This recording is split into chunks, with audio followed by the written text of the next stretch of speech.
kutaa irraa kanaan immoo jecha tokkoon isinii fidee dhufee jechi kunis wanna jedha. Jechi wanna jedhamtu gabaabsamtee kaa'amte yookaan immoo informaali jechuu dandeenya. Jecha informaaliidhaan haasoo guyyaa guyyaan godhamu keessatti itti fayyadamnudha. Jechi wanna jedhamtu maalirraa dhufte yookaan jennute gabaabsamtee teessee jecha want jedhuu fi to jedhurraa dhufte. Want to. Okay? So jecha kana gabaabsamee wanna jedhamee jechuudha. Informaali fi haasoo inni namni haasoo kun haasoo informaali fi haasoo formaal jedhamee jira. Haasoo seera qabeessa kan namni waajjiratti fi iddoolee gurguddatti itti haasa'u.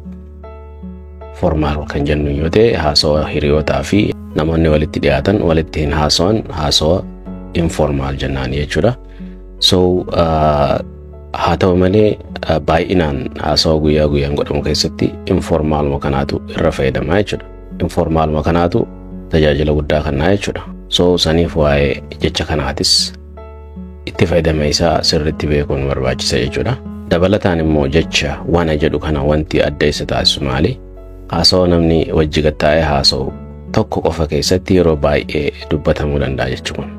Afaanuma keenya keessatti illee jechuun nutu qalbiidhaan ilaalle malee haasoo namni tokko dhaabbatee yookiin immoo taa'ee wajji godhu keessatti osoo hin dhufneen oolu jechuu hin dandeenya. So saniif amma itti seennee kan ilaallu ta'a. Isin immoo xumura irratti barreeffadhaadha. Akkasuma xiqqaate nama 5f share gochuu yookiin immoo like gochuu hin dagatinaadha.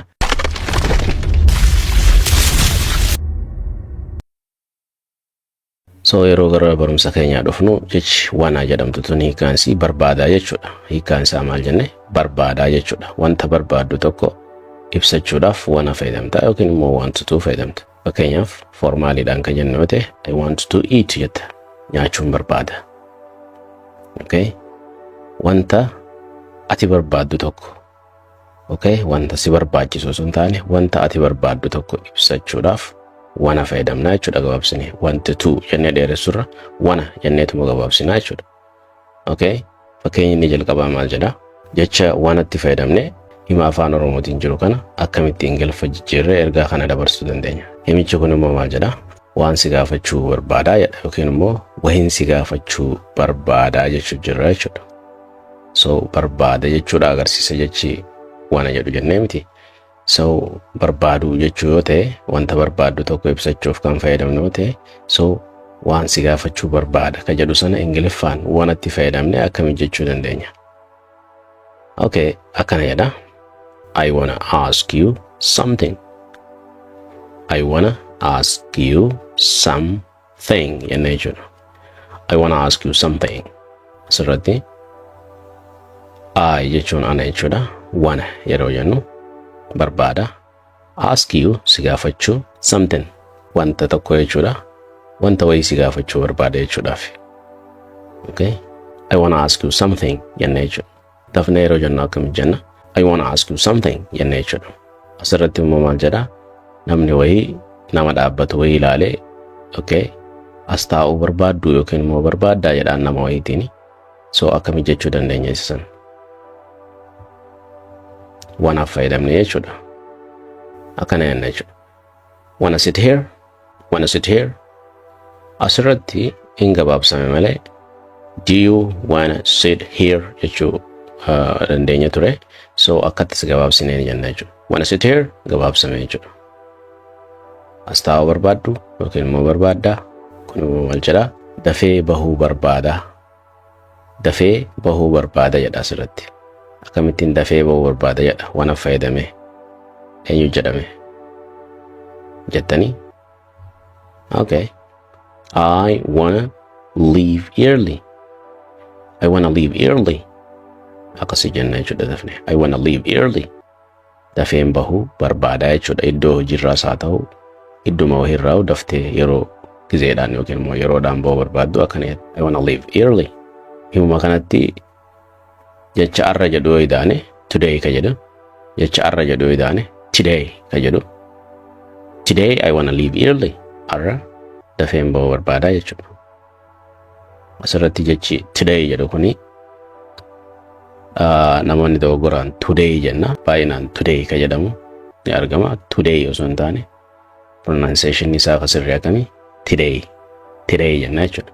So akkamii jenna walirratti Today I wanna leave early. Today I wanna leave early jenna jechuudha. Namni wayii gaafii gaafata akkana jedhee isa kana yookiin immoo kana qooduu barbaaddu yookiin namootaaf hiruu barbaaddu yookiin share gochuu barbaaddu ka jedhu gaafata. Akkami gaafatame? Wanna share this? Asirratti immoo jechaatu irraa irratti asirratti immoo gabaabsuurraa kan ka'e akkas godhaniitti si fayyadamu jechuudha. Wanna share this? Isa kana qooduu barbaaddu yookiin immoo share gochuu barbaaddu jechuu jira jechuudha. Sila akkam ta'uu irra ture yookiin immoo akka biraa akka itti fayyadamnu akkam ture? Do you wanna share this? Do you wanna share this? Isa kana share gochuu barbaadda jechuudha. Do you wanna share this? Isa kana qooduu barbaadda? Kitaaba dubbisuu barbaaddaa jedha. Nama gaafatu jirta. Kitaaba dubbisuu barbaaddaa jettee yoo nama gaafachuu barbaadde wanumatti fayyadamtee akkami jettame? Do you wanna read a book? Asirratti do you wanna read a book kan jedhu kana akkami jechuu qabna? Do you kana do you osoo hin taane jiyo jenna jechuudha. Do you wanna read a book? Do you wanna read a book jenna jechuudha. Do you wanna read a book? Gara jechuutti jijjiirama jechuudha. Do you wanna read a book? Akkasi jenna jechuudha. Kitaaba dubbisuu barbaadda. Inni kun immoo boqonnaa fudhachuu barbaadaa jedha. So boqonnaa fudhachuu yeroo barbaaddu. So boqonnaa fudhachuun barbaada akkami jettaan Ingiliffaan nama boqonnaa irraa fudhatu sani. Okay, akkas ta'a. I wanna take a break. I wanna take a break. Asirratti breakiin maali? Boqonnaa xiqqaa jechuudha. Osuma hojjechaa jirtu jidduudhaan daqiiqaa 5 haa ta'u 10 kan fudhannu sun maal jedhama? Break jedhama jechuudha. Waan haaraa yaaluun barbaadaa jedha asirratti. Waan haaraa yaaluun barbaada. Akkamii jenna? Okay. Waan fayyadamaati. Akkamii jenna jenne? Yaaltaniitu jedhee nama dadda. Akkas ta'a deebisaan isaa. I wanna try. Okay. Yaaluun barbaada. Ammaasi. Something new. Something new. I wanna try something new. Wanta haaraa yaaluun barbaada. Asirratti something new. Something new ka jettu yeroo dho'isu. Something new. Waan haaraa. So I wanna try yaaluun barbaada. Something new. Wanta haaraa yaaluu barbaada jechuudha. Isa waliin haasa'uun barbaada. Akkami jettame Ingiliffaan? Maal jettee galta? I wanna sammuuta maalti guutu? Tiguta. Okay. I wanna talk to him. I wanna talk to him. I wanna talk to him. I wanna talk to him jetta jechuudha. Isatti haasa'uu barbaada yookiin isa wajjin haasa'uu barbaada jechuu jirra jechuudha.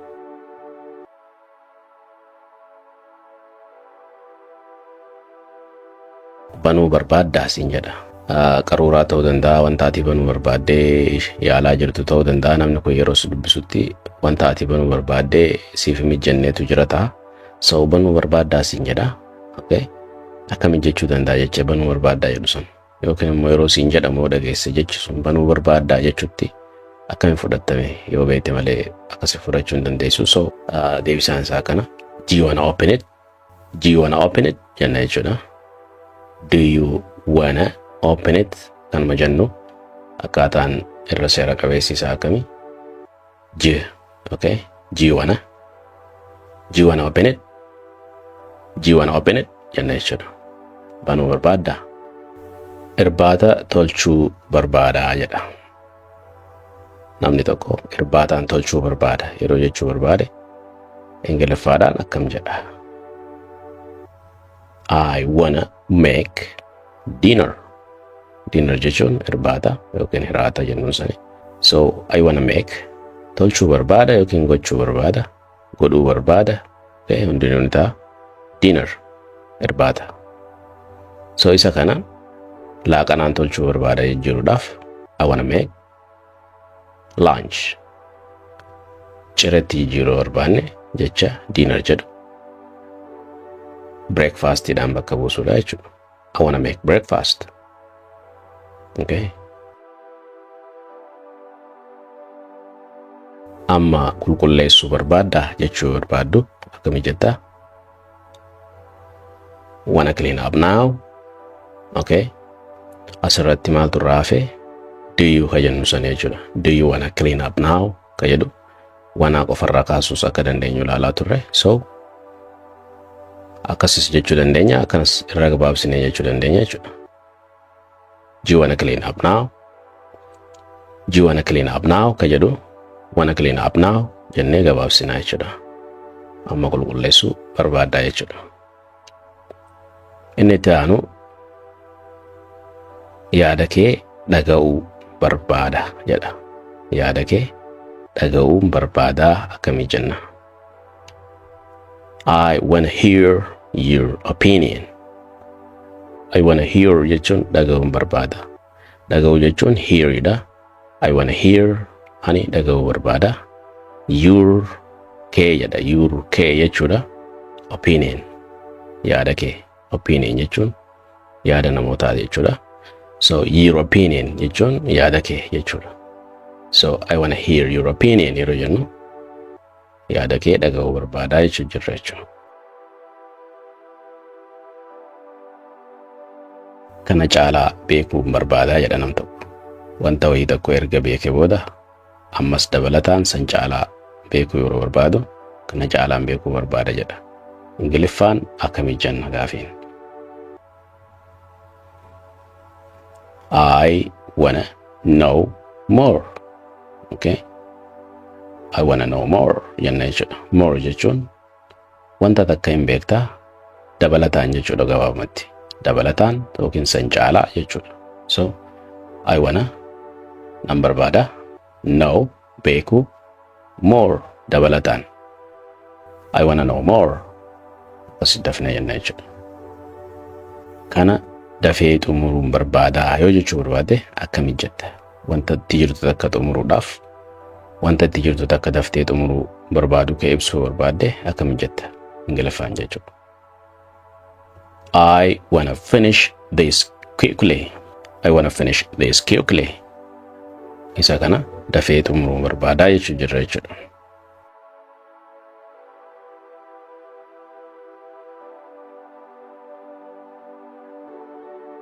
Asirratti ilaaluu barbaaddaa jetta nam tokkoon wanta wahii ilaaluu barbaaddaa jechuu jirra. Gaafii gaafachuu jirra jechuudha. So maal jenna? Do you wanna check it out? Asirratti ilaaluun nuti jechaa jirru kan waan san ilaalan osoo hin taane wanta san ka check godhan jechuudha. Wanti takka sirrii moo sirrii miti jettee erga wanta takka hojjette booda kan ilaaltu san ilaalcha saniin check jennaani. Checking godhuu barbaada jenna afaan Oromootiin. Afaan Oromootiin yeroo baay'ee checking gochuu barbaada jenna mitire. So checkii san baanna jechuu ilaaluun nuti jechuu jirru. So nama saniin wanta san irra deebitee ilaaluu barbaadda akka sirrii ta'eef sirrii hin taane faa jechuudha. So akkami jenna? Do you wanna check it out? Do you wanna check it out? Do you wanna check it out? Jenna jechuudha. Namni tokko waan takka yeroo takka yaalee lammadaa irra deebi'ee yaaluudhaaf yeroo barbaadutti namni biraa maal jedhee gaafata? Ammas yaaluu barbaaddaa jedhaan. Isa kana akkami jenna Ingiliffaan gaafiin. Wanna try again? Asirratti do you wanna try again ka jechuu qabu gabaabsee maal godhe? Wanna try again? Irra deebitee yaaluu barbaaddaa jechuudha.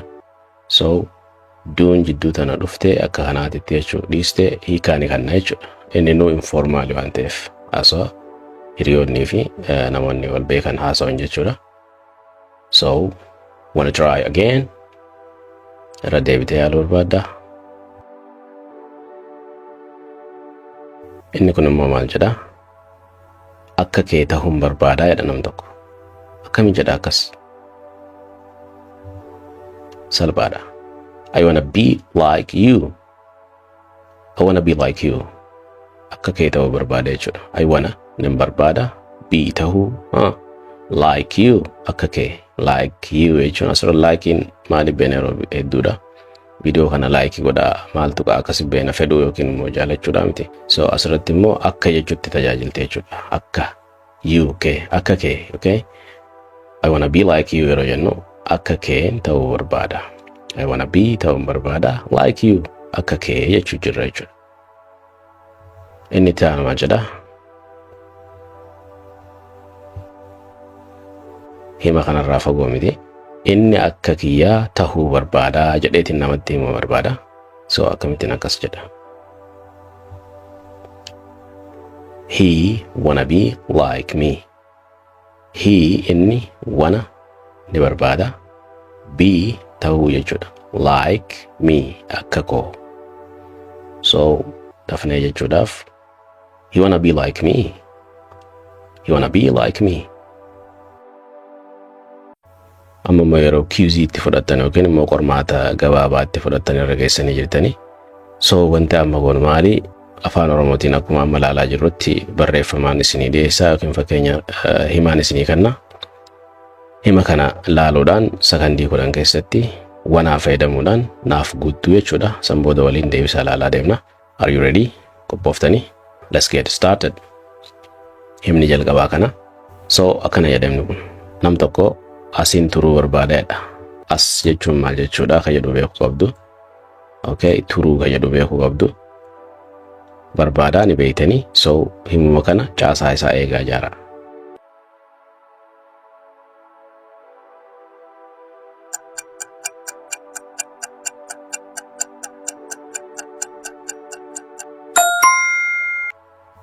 Deebisaan isaa kana. I wanna stay jechi jettu qofa kan amma isin haaroo isinitti ta'u. Okay, I wanna stay turuu barbaada. Here as jechuudha. I wanna stay here. Here in nuti jechuu jirru as tajennuun sun tana jechuudha. I wanna stay here. Asin turuu barbaada. Gara itti aanu adeemnu. Wal loluu barbaadu jedha. Namoota wal loluu barbaaduun isaan wal loluu barbaadu jechuu yoo barbaanne akkamii jenna? Sakandii 10.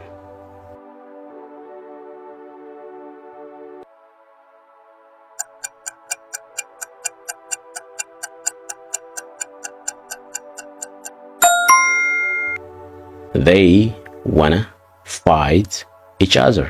Asirratti they jechuu ni beeytanii isaan jechuudha. Wanaa ni beeytanii barbaadu yookiin barbaadan jechuudha.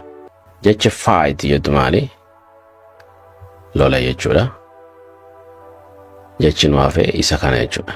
Each other. Each other jenna jechuudha. Jechi each other jettu maal jechuudha? Wal jechuudha. Walii isaanii. Okay? Fakkeenyaaf nuti wal jaalanna jechuu barbaanne we love each other. Nuti wal jibbine jechuu barbaanne we hate each other. So each other intuni asoo keessatti baay'ee fayyaddi jechuudha. So they wanna isaan ni barbaadanii fight each other wal loluu barbaadanii jechuu jirra. Good. Gara itti aanaa adeemnu.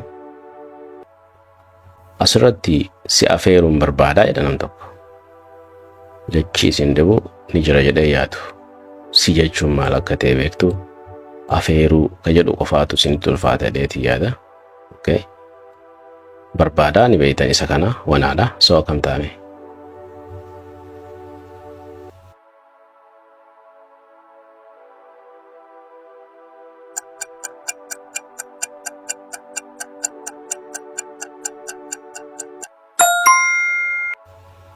Deebisaan isaa kana.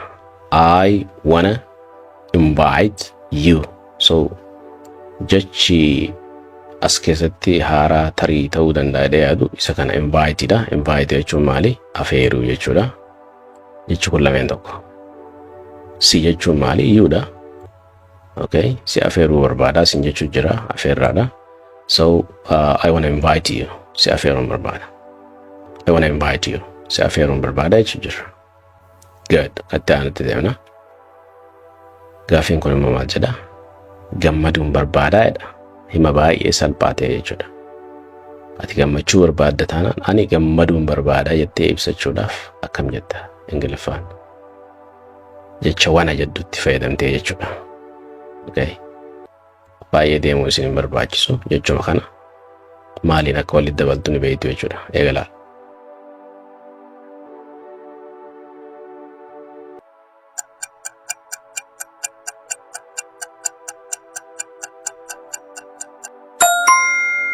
Okay, deebisaan isaa kana. I wanna be happy. Okay, I wanna be happy. Asirratti be jechuun tahuu jechuudha. Happy gammaduun barbaadaadha walumaa galatti yaadni isaa. I wanna be happy. Gammaduun barbaada jechuudha jechuudha. Gaaffii itti aanu waama gammachuu wal qabatu ta'e kunis maal jedha?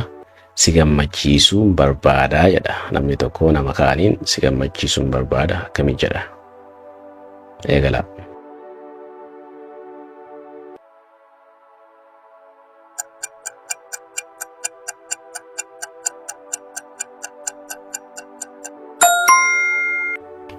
Deebiin isaa I wanna make you happy. So jecha make jettutti fayyadamne hima kana ijaarre jechuudha. So jechi make jedhamtu tuni gahee guddaa taphataa jirti jechuudha as keessatti.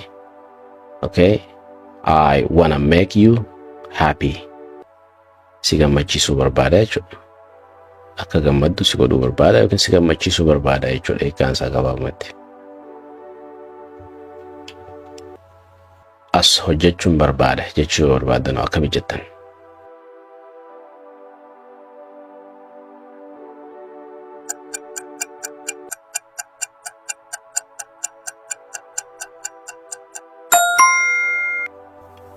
I wanna work here.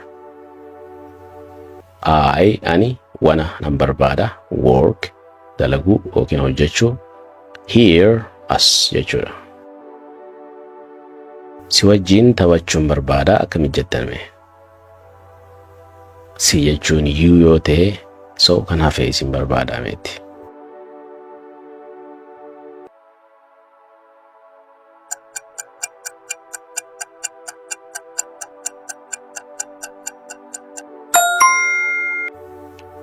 Deebiin isaa akkas ta'a. I wanna play with you. I wanna play with you. I wanna play with you. Okay. I ani wanna nan barbaada play taphachuu with you si waliin. You jechuun si yoo ta'u with jechuun waliin. Waan tokko siif qooduun barbaada jechuu yoo barbaadde akkami jetta? Wanatti fayyadamte. Go ahead. Sena.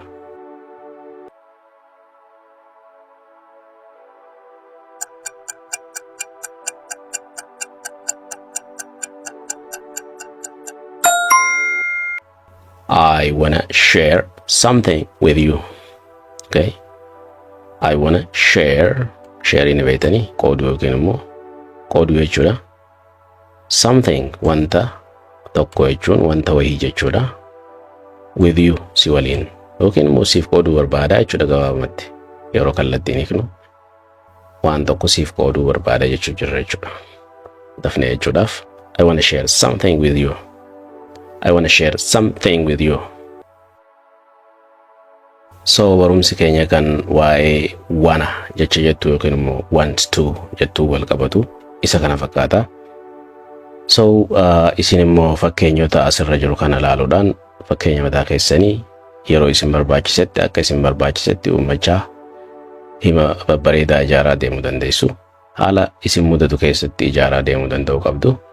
Waan hundaafuu kana gochuudhaaf wanni isin dirqama gochuu qabdan viidiyoo kana erga laaltanii xumurtan booda barreessuudhaan deebistanii qayyabachuudha. Erga qayyabattan booda shaakaluudha jechuu. Yeroo shaakaltan fakkeenyota akka ammaan isiniin jedhee kana kan mataa keessanii kan duraan irra dhaabbachuudhaan ijaaruu danda'u qabdu.